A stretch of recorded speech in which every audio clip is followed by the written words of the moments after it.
परात्पर परब्रह्म अनंत कोटि ब्रह्मांड नायक गोकुलेंद्र राधापति श्री कृष्ण ही कलिकाल में आज से 500 साल पहले नवद्वीप मायापुर में सची माता के पुत्र के रूप में जन्म लिया है, जिनको हम गौर सुंदर या श्री कृष्ण चैतन्य महाप्रभु के नाम पे जानते हैं।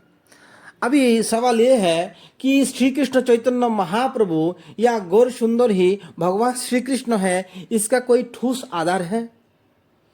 इसका प्रमाण शास्त्र में बहुत ही है। मैं आपको कुछ अंश विश्लेषण अर्थात वर्णन करने का प्रयास करेंगे। देखिए, श्वेता शतर उपनिषद में बोलता है, महान प्रभवोई पुरुष सत्य स्वैश प्रवर्तक। श्वेता शतर में 6-7-3 में बोल रहा है कि वो महान पुरुष जो परम ब्रह्म है, वो महाप्रभु के नाम पे भी उनको जाना जाता है। उनके संस्पर्श में आना मतलब ब्रह्म ज्योति के संस्पर्श में आना बराबर है। दूसरा उदाहरण आप समझ जाइए, मुंडक उपनिषद में 3:1-3 में बोलते हैं, यदा पश्यते रुक्म वर्णम कर्तारमीश पुरुषम ब्रह्म युनिम। ब्रह्म युनि ब्रह्म जिससे निकालते हैं, अर्थात जिनके बराबर भी कोई नहीं, जिनसे ऊपर भी कोई नहीं, ब्रह्म जिनसे निकालते हैं। ब्रह्म युनि रुक्म वर्ण अर्थात गौर वर्ण, भगवान जो ब्रह्म को जन्म देने वाले अर्थात ब्रह्म जिसे निकालते हैं, वो रुक्म वर्ण, वो गौर वर्ण है। वो परम भोक्ता है, वो परम कर्ता है, वो गौर कांति वाले हैं। उनको दर्शन करने से जीव मुक्त हो जाते हैं। ये सब बातें हैं हम कलिकाल में देख सकता है कि चैतन्य महाप्रभु के शरीर के वर्ण है गौर वर्ण, वो ब्रह्म है। ब्रह्म भी जिनसे निकालते हैं। राम आदि मूर्ति शुक्लानि अमृत तृष्टान नानावतारम करत भुवनेश, किंतु ये राम नरसिंह बरहा ये सब ब्रह्म है, और इन परम ब्रह्म से ये सब ब्रह्म निकालते हैं। तो ब्रह्म जुनी रुक्म वर्ण अर्थात गौर वर्ण है, सोने की तरह चमचमाते हैं जिसका शरीर, वो है गौर सुंदर सचिनंदन भगवान श्री कृष्ण ही है। वेद में मैंने वेद का उदाहरण देके मैंने इस बात को आप लोगों के सामने रखा है। तो श्रीमद् भागवत में भी, श्रीमद् भागवत महापुराण वेद का भी निचूर है, वेद का भी सार है। भागवत में नवयुगेश्वर जो महापुरुष निमि महाराज की यज्ञशाला में आए थे और निमि महाराज के प्रश्न के उत्तर देते हुए कलियुग में जो भगवान आएंगे इनके बारे में वर्णन कर रहा है, और उनकी उपासना के तरीका क्या है, वो कैसा है, उनके बारे में वर्णन करते हुए उन लोग कहा, ध्येयम सदा परिवग्नम अभिष्ट दोहम तीर्थास्पद शिव विरिंचितम शरणम भृत्तार्त्यहम प्रणतपाल भवाद्विपुतम वंदे महापुरुष ते चरणार वृंदम। तो यही निमि महाराज कलिकाल के भगवान के बारे में इन लोगों को प्रश्न किया तो करबाजन जी तुरंत ही भगवान की स्तुति करते हुए उनका ध्यान कर रहा है। तो ध्यान सदा परिवग्नम अभिष्ट दुहम, जिनके ध्यान करते समस्त मन वांछा पूर्ति हो जाते हैं, ऐसा तीर्थपद मतलब जिनके चरण में समस्त तीर्थों के तीर्थ निवास करते हैं। इस जगत के सर्वश्रेष्ठ तीर्थ शिव है और ब्रह्मा है। ब्रह्मा शिव विरिंचिनुतम शरणम, जिनके शरण में रहते हैं शिव, और ब्रह्मा जैसा महापुरुष भी जिनके शरण में रहते हैं, वो वृत्तार्थिहम प्रणतपाल भवाद्विपुतम।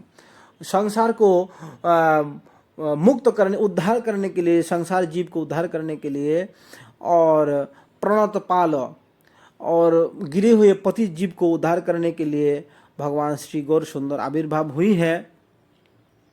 वंदे महापुरुष चरणाम, वैसा महापुरुष के चरण में वंदन करते हैं। फिर दूसरा श्लोक में बोलते हैं इसी अध्याय की, इसी स्कंद की, त्यक्त्वा सुदुस्तज सुरस्पितो राजलक्ष्मीम धर्मिष्ठ आर्य वचसा जद्गादरन्नम माया मृगं द्वैते स्फीतमनदावद वंदे महापुरुष ते चरणार वृंदम।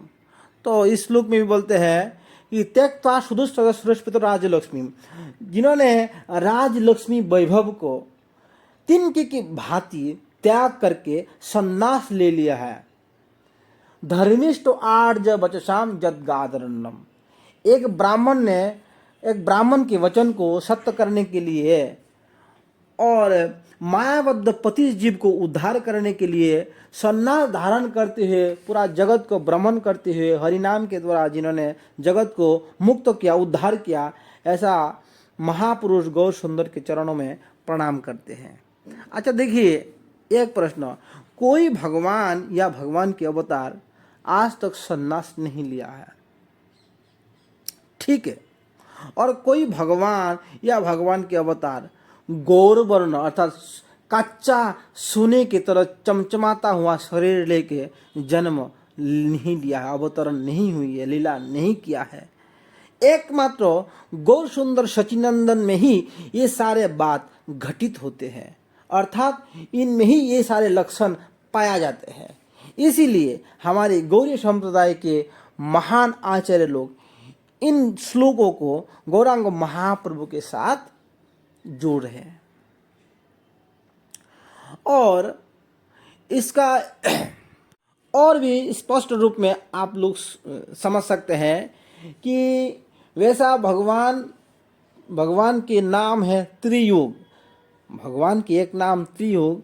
श्री प्रहलाद जी भगवान नरसिंह की स्तुति करते हुए, बहुत दिव्य स्तुति है, स्तुति में सारे चीज का वर्णन किए गए हैं।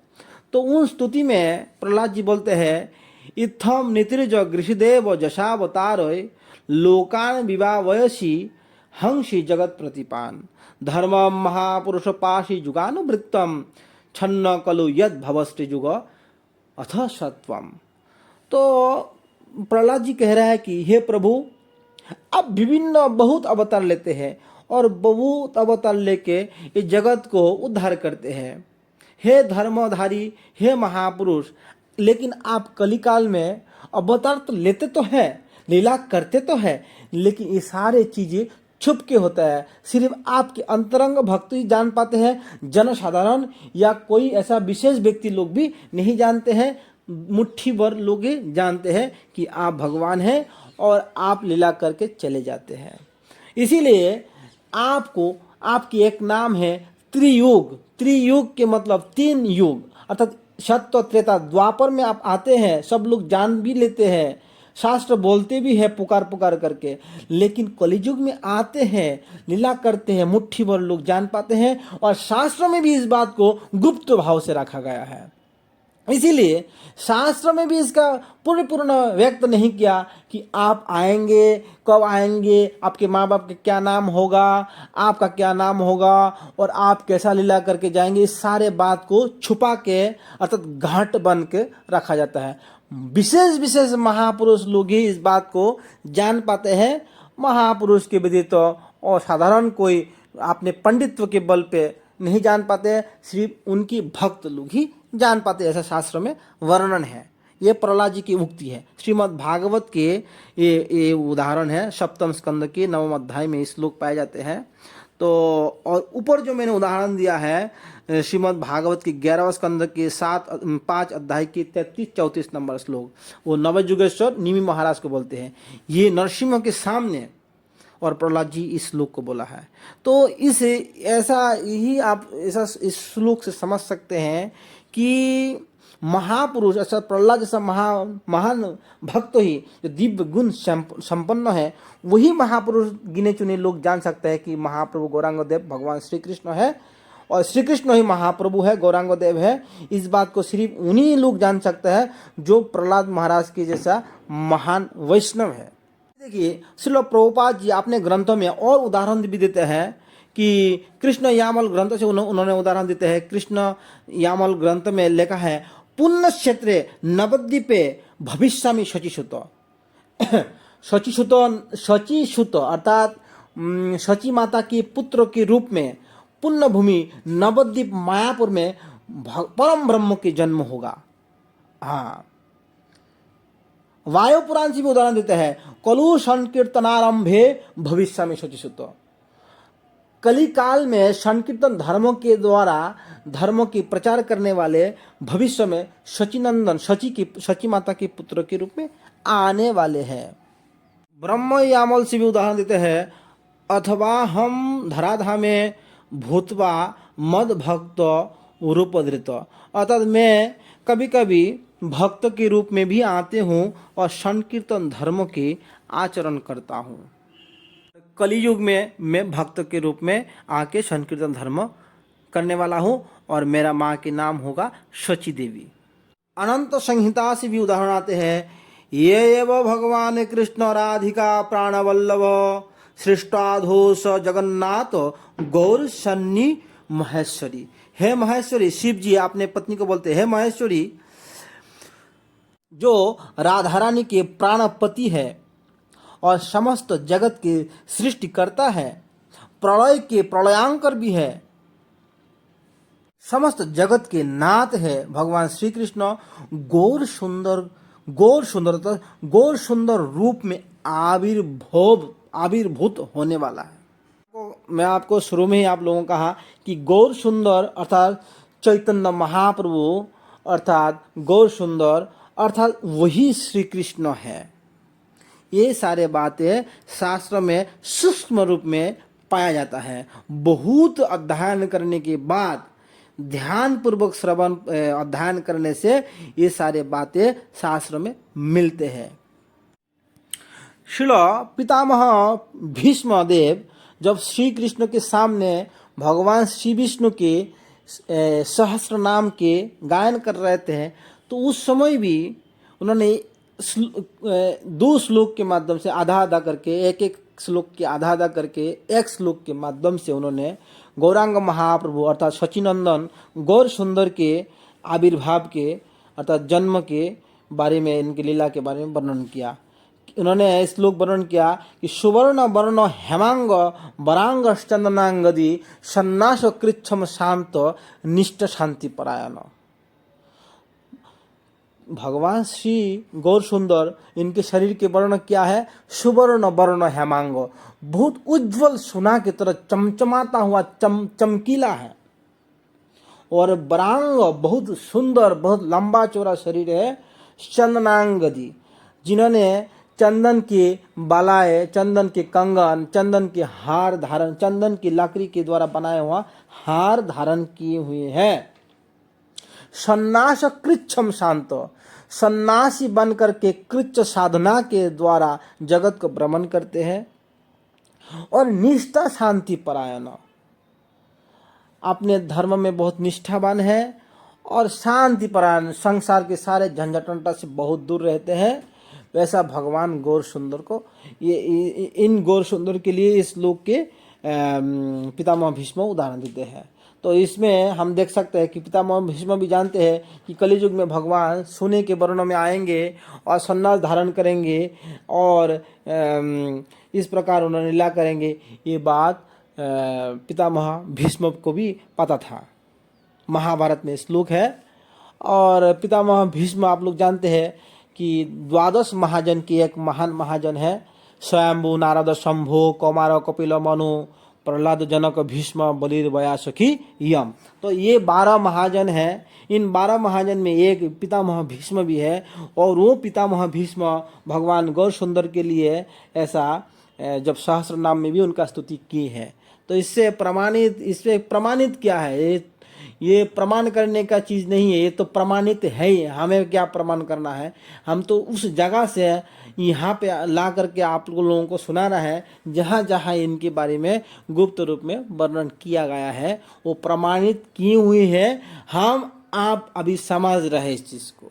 मैंने अभी आप लोगों को गौरांग महाप्रभु के बारे में शास्त्रों में बताया हुआ जो उदाहरण दिए हैं, इन सारे उदाहरण से भी एक महत्वपूर्ण उदाहरण श्लोक मैं अभी बतलाने वाला हूँ, जो कृष्णदास कविराज गोस्वामी श्री चैतन्य चरितामृत की 1:1-3 में कहा है कि यद वदितम ब्रह्म उपनिषदि तदपश्यतनो वा ये आत्मांतर्जामी पुरुष इति स्वसांस विवह शरय शरीर पूर्णः यह भगवान स्वयं न चैतन्यात् कृष्ण जगति परदत्तम परमिह।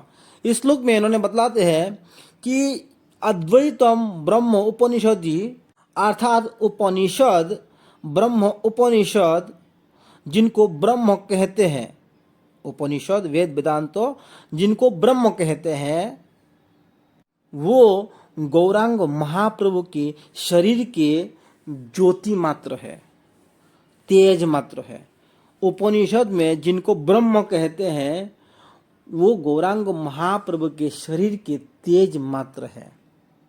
और ध्यानी जो ध्यान करते हैं परमात्मा का ध्यान करते हैं आत्मा में ही, उन परमात्मा के ध्यान करने वाला का जो भगवान चतुर्भुज है वो श्री गौरांग महाप्रभु के अंश विशेष है। जैसा कि भगवान को सर ऐश्वर्यपूर्ण कहा जाता है, जैसा कि तत्व विचार में भगवान को सर ऐश्वर्यपूर्ण कहा जाता है, वो सरस ऐश्वर्यपूर्ण 6 प्रकार के संपूर्ण ऐश्वर्य को धारण करने वाला वही श्री कृष्ण चैतन्य के अभिन्न स्वरूप है। इस जगत में श्री कृष्ण चैतन्य के अलावा और कुछ भी परतत्व नहीं है। उनसे महान, उससे परम तत्व, उनके समान और कुछ भी नहीं है। वही परतत्व की सीमा है। ये कृष्णदास कविराज गोस्वामी चैतन्य चरितामृत में वर्णन करते हैं।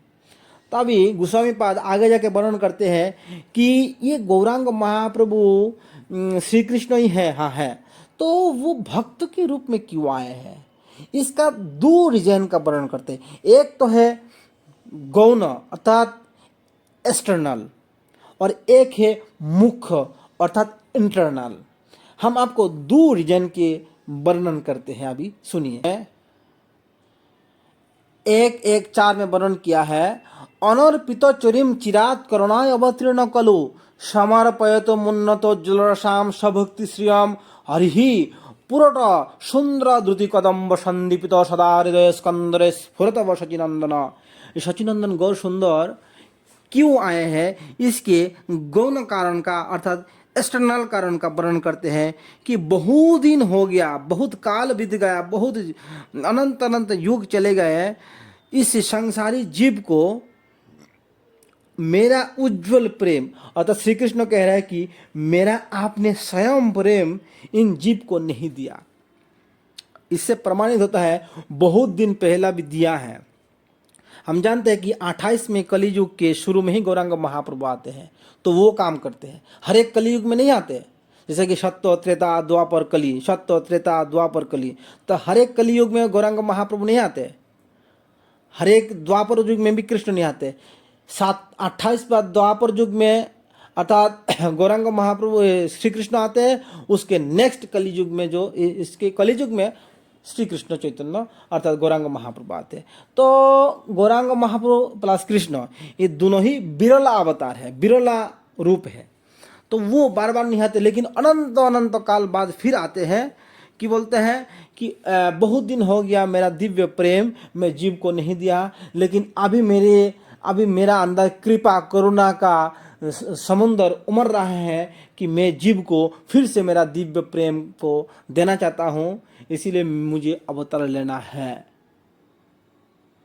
इसीलिए गौरांग महाप्रभु अवतार लिया और सब जीव को उनकी दिव्य प्रेम जो गुलक रो प्रेम धन हरिनाम संकीर्तन जो गुलक वृंदावन से लिया आए हैं वो है हरे कृष्ण कृष्ण कृष्ण हरे हरे, हरे राम राम राम हरे हरे।